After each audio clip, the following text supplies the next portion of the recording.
Bonjour les élèves de la classe de EB9. Aujourd'hui, notre leçon concerne les fractions. Que veut dire les fractions littérales à la page 58? On va commencer par une définition. Une fraction dont les termes contiennent des lettres désignant des entiers relatifs est appelée fraction littérale. Elle est définie lorsque son dénominateur est non nul. Que veut dire les termes d'une fraction, c'est-à-dire le numérateur et le dénominateur? Donc, par exemple, 5a sur 7b est une fraction littérale. Pourquoi c'est une fraction littérale? Parce que le numérateur contient la lettre a et le dénominateur contient la lettre b. Donc, c'est une fraction littérale. Comment on effectue des opérations sur les fractions littérales? Si a, b, c et d désignent des lettres qui représentent des entiers relatifs, alors on a premièrement a sur b plus c sur b. On remarque qu'on a le même dénominateur b, alors on peut faire l'addition. Donc c'est a plus c sur b avec une condition que b doit être différent de 0. Toujours en mathématiques, le dénominateur de n'importe quelle fraction doit être différent de 0. A sur b moins c sur b, encore ici on a le même dénominateur b, alors on peut faire la soustraction c'est a moins c sur b avec la même condition que le dénominateur b doit être différent de 0. Troisièmement, a sur b plus c sur d. Ici on remarque que les dénominateurs sont différents. Ici on a b, ici on a d. Alors il faut rendre au même dénominateur.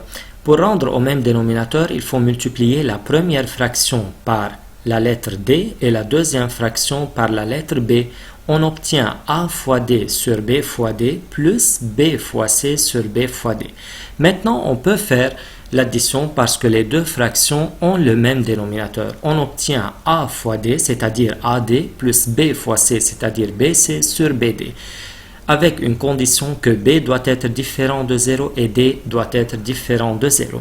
Maintenant, de la même façon, on raisonne a sur b moins c sur d. Encore, on multiplie la première fraction par d et la deuxième fraction par b. On obtient ad sur bd moins bc sur bd égale ad moins bc sur bd avec une condition que b différent de 0 et d différent de 0. Maintenant, a sur b fois c sur d. Lorsqu'on a une multiplication entre deux fractions, qu'est-ce qu'on fait? On multiplie les numérateurs ensemble et les dénominateurs ensemble. A fois c égale ac et b fois d égale bd. Donc la réponse c'est ac sur bd avec b différent de 0 et d différent de 0. Maintenant, a sur b divisé par c sur d. C'est a sur b. Au lieu de le symbole de la division, on peut remplacer par le symbole de la multiplication, mais à condition qu'il faut inverser la deuxième fraction. Quel est l'inverse de c sur d? C'est d sur c. Donc a sur b divisé par c sur d égale a sur b fois d sur c, fois l'inverse de la première fraction qui est c sur d. Quel est l'inverse de cette fraction c sur d? C'est d sur c. Maintenant, on continue. A fois d, c'est AD et B fois C, c'est BC. Ici, quelle est la condition?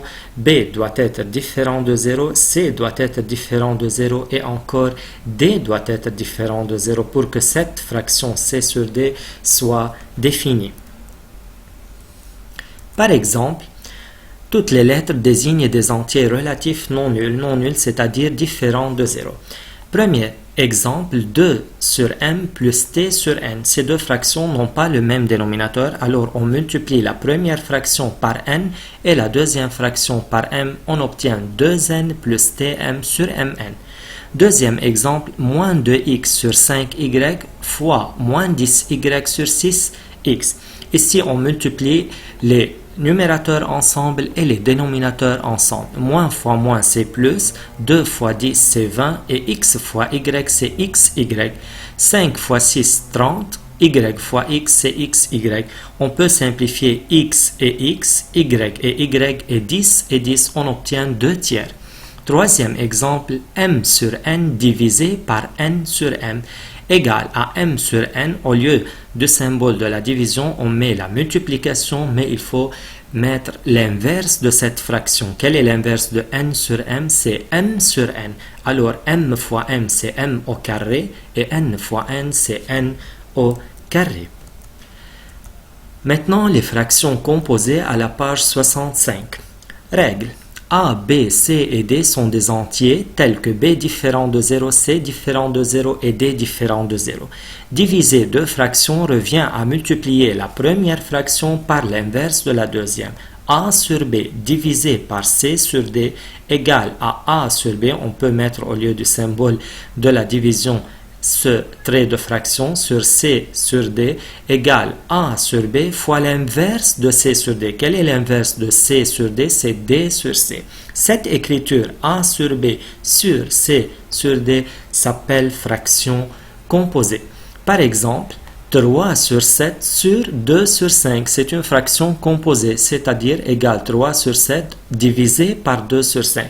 Comment on peut chasser le symbole de la division? On peut mettre le symbole de la multiplication, mais à condition, il faut mettre l'inverse de cette fraction. Quel est l'inverse de 2 sur 5? C'est 5 sur 2. Maintenant, 3 fois 5, 15 et 7 fois 2, 14. Remarque, A sur B divisé par C. C'est-à-dire c'est A sur B divisé par C sur 1. On peut imaginer ici qu'il y a 1. Alors on obtient cette fraction composée A sur B sur C sur 1. Alors égale A sur B fois l'inverse de C sur 1. Quel est l'inverse de C sur 1? 1 sur C.